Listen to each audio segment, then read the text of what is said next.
At this point, I think I've told about 10 different people that I'm reviewing these games together, and just about every one of them has asked me the same thing. Why? And, now that I've actually sat down to write it, I think they might have been right to question it. Honestly, why review two games with similar design philosophies that both tackle themes about growing up and loss of innocence and that have a focus on their characters, choice, conversations, dialogue, and story over their gameplay, and that are both largely centered around misfits from small-town America dealing with sinister and supernatural elements in the second half of the month of October together? Makes no fucking sense. But now I've already started writing this shit, and I don't exactly have time to turn around and review something else, given that I don't have completely inexplicable and equally contrived time travel powers. Oh well, at least having a point of comparison allows me to say a lot more about the way I feel about these two games without having to outright spoil anything, given the aforementioned similarities and the fact that by the time I'd completed the both of them, I'd caught enough rye to put nature's pride to shame. It also handily gives me a really good yardstick with which to measure their respective quality, because while one of the games managed to create a living world full of interesting characters who all felt very real and human and who I was able to connect with on a deep, personal, emotional level, the other one was Life is Strange. Hi, I'm Shammy, and welcome to my channel. I'm a bit like someone who wears NRA t-shirts with skinny jeans because I really like to keep people guessing. Now, since I'm essentially going to be mercilessly beating Life is Strange with an aluminum bat for about half of this video, I feel like I should probably preface it by saying that I don't have any problems with the intent that Don't Not had going into developing it. I actually think that the intentions behind Life is Strange are pretty great, but unfortunately that's not really what I'm here to review, and it's mostly irrelevant when the game itself is a complete narrative mess and, as it turns out, that's sort of an issue for a game that's entirely being sold on its narrative. In spite of that, Don't Not had a few ideas that I genuinely thought were pretty neat, and I'd hope that if anyone working there somehow stumbled across this review, they'd be willing to take it as the constructive criticism it's meant to be and not the aggressive personal attack against their years of hard work that I'm about 90% sure it's going to come across as, because it's abundantly clear to me that they cared immensely about telling this story right. That being said,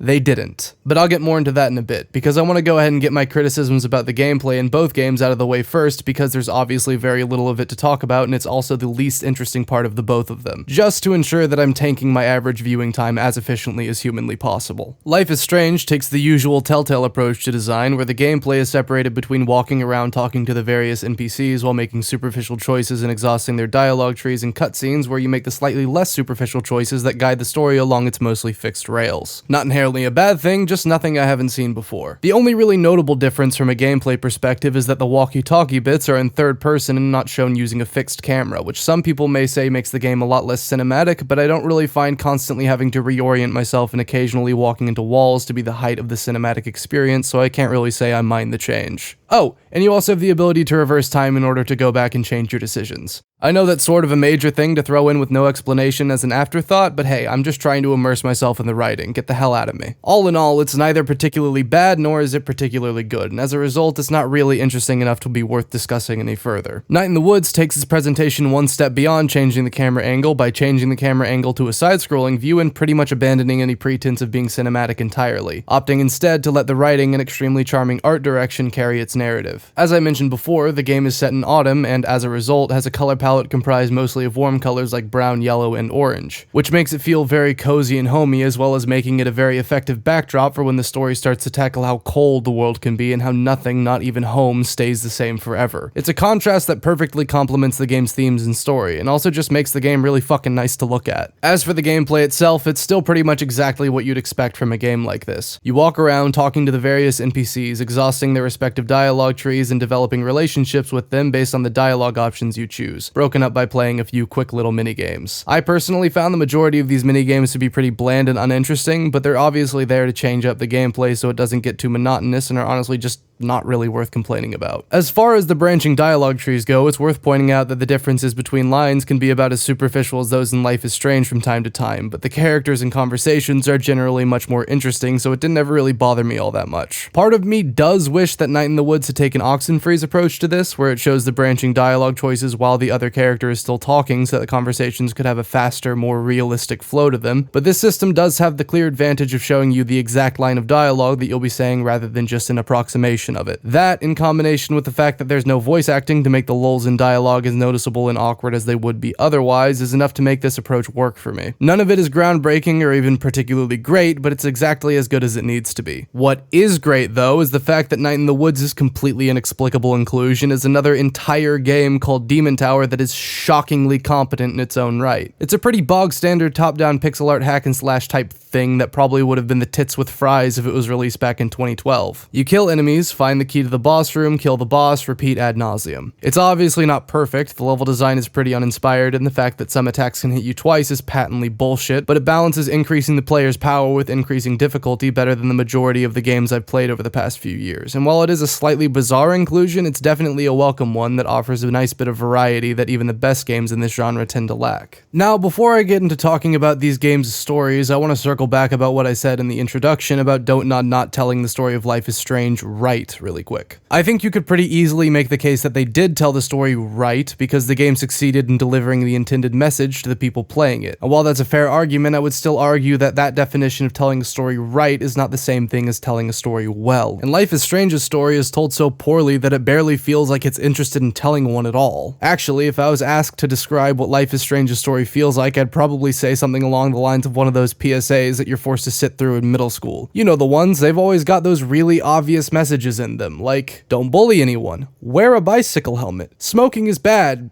don't stab people. You know, the classics. Now, the reason that Life is Strange reminded me of these is largely because of the fact that, and understand that this is coming from someone who halfway unironically says rad, lit, and hella, the dialogue in this game is some of the most artificial, pandering, millennial garbage that I have ever fucking heard. I'm convinced that if they could figure out a way to use emojis in dialogue, Oh, wait, right.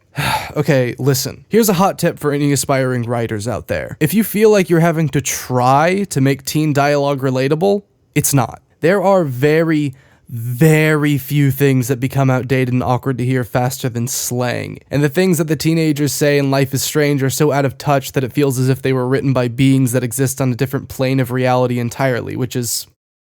Yeah, you know what, never mind. That's not too far off. To be fair, Night in the Woods isn't completely exempt from having dialogue that feels about as artificial as a YouTuber's apology video, it's just that there's a lot more space between the lines that feel distinctly written, and that space is more often than not taken up by good shit and not memes from 2009. The characters and their personal arcs, for instance, are probably the game's biggest strength to me, which is not something that I expected to be saying after I played through the game's introductory scenes. That's not to say that the characters are particularly weak at the beginning, per se, it's just that they felt very archetypal and shallow to me. Greg was the happy-go-lucky fuck the police loudmouth, Angus was the smart and quiet one, B was the standoffish chain-smoking goth girl, and May was the rebellious miscreant who wants to be treated like an adult but doesn't want to actually grow up herself. However, as the story moved along, the writers did that whole their job thing and built upon the foundations they had established to give the characters a whole lot of genuine personality and depth. B is my personal favorite, but I'm willing to concede that that could just be because B's B story, Fuck You, is the one that I played through and I haven't gone back to play the game again to do Greg's because I feel genuine pangs of guilt at the thought of not being there for her when she needs it. Which I think demonstrates just how well realized these characters are better than pretty much any stupid joke I could write about them could. Unfortunately, on the flip side of that, the major characters in Life is Strange don't ever really make it past the whole shallow archetype phase. Most of the main and supporting cast can essentially be summed up in one or two sentences. You've got your main character, Max, the shy, kind, talented, smart new girl that several characters hate for no reason other than her just being too perfect. Her best friend Chloe, an angsty punk girl with authority and abandonment issues. Kate, the sweet and innocent God-fearing Christian girl. Warren, a socially inept nice guy nerd who couldn't keep his dick soft at a funeral. And the bullies, who were so cartoonishly evil that every time they'd open their mouths, I'd roll my eyes so hard that I could watch my brain losing its higher functions. Now, I'm not saying that people like this don't exist in the real world, because, believe me, I know that they do.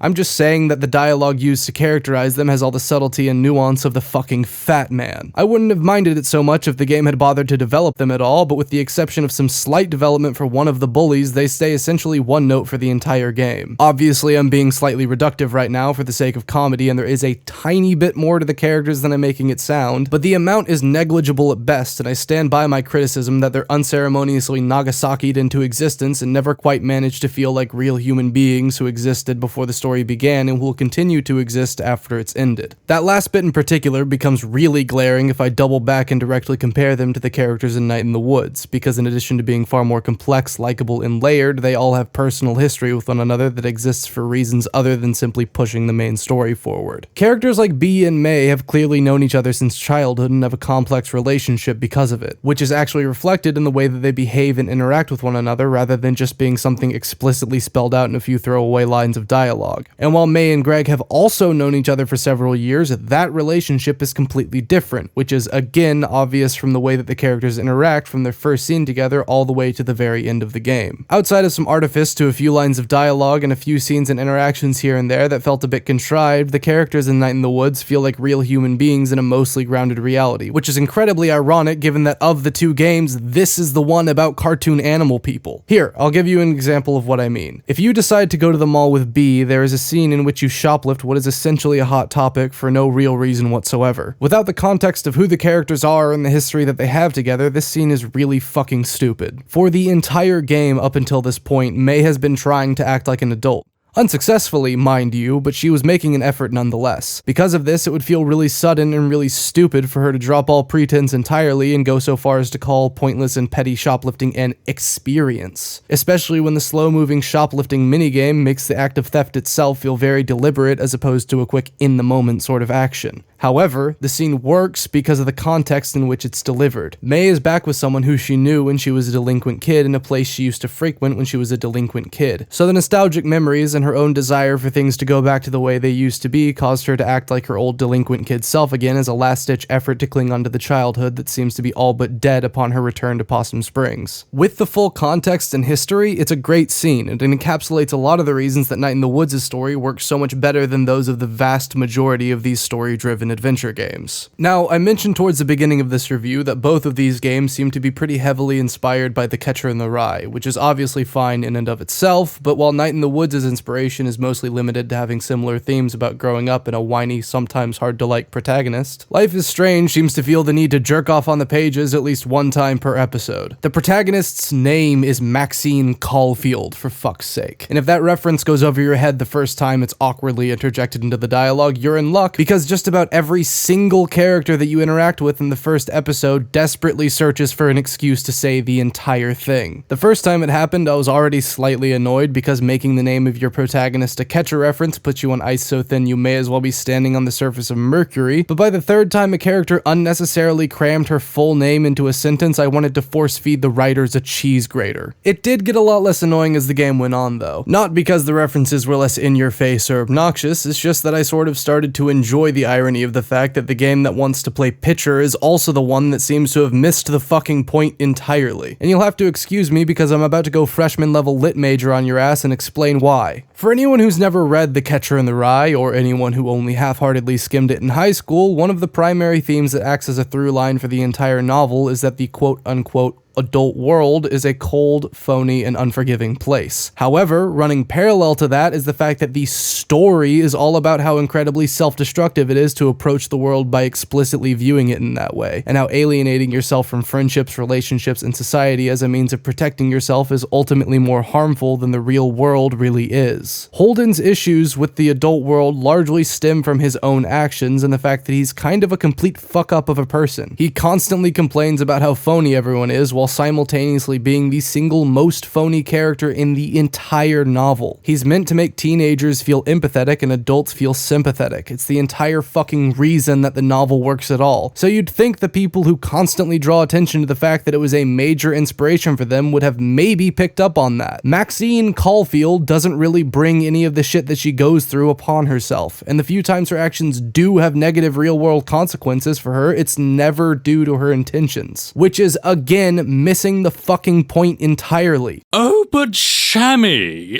obviously the game isn't trying to be Catcher in the Rye. It's totally different. You just didn't get it. You know, cunt, I'd probably be more inclined to believe you if Don't Nod's copy of Catcher in the Rye didn't have all of its pages stuck together. It's annoying because the incessant references make it so much harder for me to appreciate some of the other themes that the game introduces. One of the major ones, for instance, is that growing up and being an adult means that you have to stop wishing you could go back and change things that happened happened in the past and instead accept the fact that they happened and learn to grow from it. That's actually not bad, and the game gets bonus points for tying its themes to its game mechanics, but as I said before, it felt so steeped in its desire to be the catcher in the rye of video games that I found it really hard to appreciate those bits for what they were. Another thing that makes it difficult for me to appreciate the good bits of Life is Strange is just how much of a technical mess it is. I'm not even talking about the fact that the lip syncing is so bad that it would have taken me out of just about every scene if the dialogue and complete lack of voice direction hadn't already fired me so far out of the scene that I was colliding with the Andromeda Galaxy, because that was pretty obviously just a budgetary issue. I'm talking about the fact that I experienced so many bugs in my playthrough of episode 5 that I genuinely started to think that some of them might have just been really weird stylistic choices. Half of the cutscenes played without any audio whatsoever, and in one of the few scenes that did have sound, Max's lips were just flat out not animated at all. Combine that with the fact that the actual content of episode 5 cuts corners like Bethesda cuts QA testers, and the game just feels blatantly incomplete. To be fair though, Night in the Woods isn't entirely exempt from having technical flaws itself. For instance, there are a couple of moments where the sprites are oddly layered, which causes May to occasionally pass behind objects that she appears to be in front of. This only ever happens during dream sequences though, so there's a possibility that this was a stylistic choice that they made to try and make those segments feel a bit more surreal and dreamlike, but every time I saw it happen, it just looked like a bug to me, so I wouldn't exactly call it effective. I'm also hesitant to buy into that excuse because there are a couple of blatant typos in a few lines of dialogue, and I'm not talking about the fact that the characters' lines occasionally break grammar rules, which I actually think is a good writing choice by the way. I'm talking about things that can't be dismissed as just being the way that a particular character speaks. None of these were enough to pull me out of the game entirely though, and I only really thought they were worth mentioning in the interest of fairness to Life is Strange, so I'm definitely willing to give these issues a pass. I'm also probably more willing to forgive the technical shortcomings of Night in the Woods because I felt a much stronger emotional connection to it than I did to Life is Strange. Maybe that's because the quality of writing was higher and the characters felt more real to me. Maybe it's because the overall presentation was charming enough for me to let most of the faults slide. Maybe it's because I also dropped out of college at 20 after having a mental breakdown as a last-ditch effort to try and preserve my rapidly declining mental health. Maybe it's because I can relate to the feeling of returning home to a disapproving but begrudgingly accepting family and constantly having to remind myself that their disappointment stems from wanting the best for me to keep it from eating me alive from the inside out. Maybe it's because I've also had nightmares and stress dreams on an almost nightly basis ever since due to my anxiety and borderline debilitating fear of failure. Maybe it's because Greg has a pretty sick jacket. Truth is, there's no way of knowing for sure. All I can say for certain is that I felt a much stronger and more personal connection to Night in the Woods than I did to Life is Strange. It's worth bearing in mind that that's not exactly a death sentence for Life is Strange, given that Night in the Woods is one of 2 pieces of media that have ever managed to make me cry extremely masculine tears. What is a death sentence though is the fucking ending. This may be kind of surprising to hear given a lot of the shit I've said up until this point, but Life is Strange actually almost started to win me back a bit at a few points during episodes 3 and 4. Not because the writing magically and inexplicably became good or anything, it was more a mixture of me lowering my expectations, trying to enjoy the game for what it was, and the writers throwing out a few emotional punches that I didn't think they'd have the balls to follow through with. I almost felt bad for some of the things I'd already publicly said about it, until I hit the end of episode 4 and, spoiler alert, audibly said, "Oh, fuck you," when the big plot twist was revealed. I won't go into details, but everything after that moment was just a downward spiral of garbage on top of garbage on top of garbage. The climax of which is when you make a binary decision that either makes every single decision you've made over the course of the entire game pointless, or makes every single decision you've made over the course of the entire game pointless with a side of paste. That'd be egregious enough in its own right, but it's made infinitely more obnoxious by the fact that every single episode starts with a message telling you that your actions and decisions will have consequences by the time the game comes to a close. Now, as I said before, I don't have completely inexplicable and somehow even more contrived time reversal powers, so I don't really have time to go into every reason that I think this game has one of the worst endings of any piece of media that I have ever consumed. But I've linked a video in the description that covers maybe an eighth of the reasons that I think it's terrible for anyone who's wondering how bad it gets. At this point, I don't think anyone watching will be surprised to hear that I'm going to end this video by recommending Night in the Woods, and I'm going to go ahead and recommend it now before the fandom surrounding it makes me grow to resent it. As it stands, it's an extremely charming game with a lot of heart, and I would be bold-facedly lying if I said that it didn't elicit a very strong emotional reaction from me. Although that could probably be partially attributed to the fact that I played it immediately after finishing Life is Strange, a game that only ever really made me feel anything at all by ending the episodes with melancholy indie music on top of angsty and dramatic shots of the characters. But the game doesn't really get too much credit for that emotional popcorn bullshit. Putting some emo hipster indie music over any footage with halfway decent cinematography and a few Instagram filters doesn't take any kind of writing or directing skill. In fact, it's pretty blatantly emotionally manipulative from where I'm standing, as it feels like I'm being tricked into thinking I should be having an emotional response that just flat out doesn't exist otherwise. That's more than likely just the cynic in me talking, but I'd be willing to bet money that you could put sad indie music over just about anything and make it feel at least somewhat emotionally fulfilling to someone. It's basically direction shorthand for I have no fucking idea how to end what I've started here, so I guess this will just have to go. With you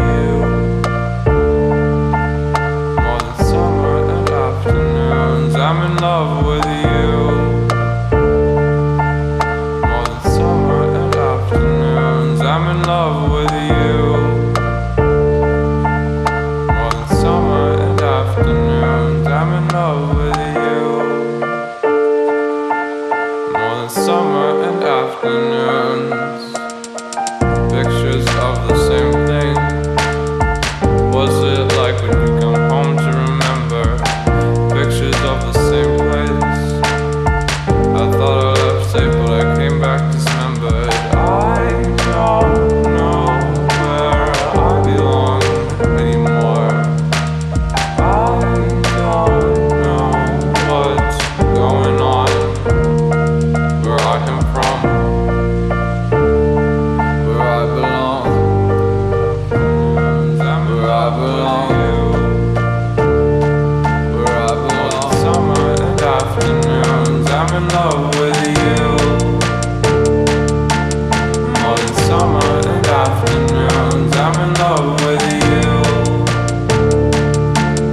More than summer and afternoons, I'm in love with you. I belong to you. More than summer and afternoons, I'm in love with you.